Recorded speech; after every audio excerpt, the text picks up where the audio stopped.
Salam Indonesia, Anda menyaksikan berita terkini bersama saya Pradana Adiputra. Mobil milik warga Nusa Penida tiba-tiba terbakar saat dikendarai Senin 15 Februari 2021. Mobil Toyota Rush DK1861ML ini terbakar saat melalui jalan dari Klungkung menuju Atuh Beach, Dusun Pelilit, Desa Pejukutan, Nusa Penida. Sopir dan seluruh penumpang selamat setelah mobil menabrak pohon bunut. Kasatpol PP dan Damkar Klungkung Putu Suwarto mengatakan mobil ini dikemudikan IKD Arpan Arisangkara.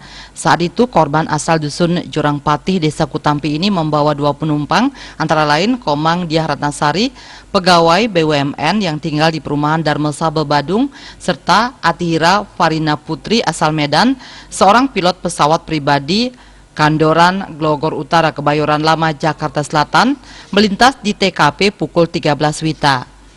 Saat tiba di Pelilit, tiba-tiba sopir melihat di bawah setir mobil keluar asap.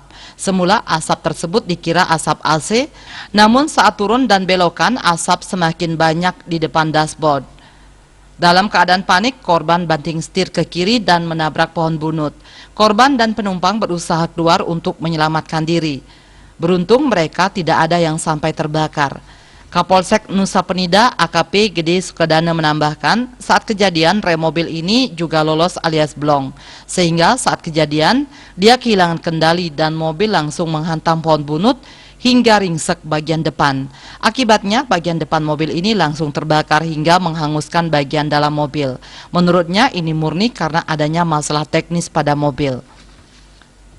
Kobaran api itu membuat mereka panik dan meminta bantuan damkar dan warga sekitar. Akhirnya kobaran api langsung ditangani petugas damkar dan bisa dipadamkan 30 menit kemudian.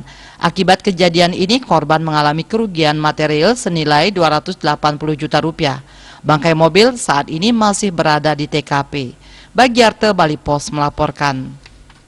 Untuk mencegah penyebaran COVID-19, ingat pesan Ibu, selalu terapkan 3M, wajib memakai masker, wajib mencuci tangan, dan wajib menjaga jarak, dan wajib menghindari kerumunan. Dengan penerapan perilaku 3M, Indonesia segera terbebas virus corona menuju Indonesia maju. Tetaplah bersama Bali TV.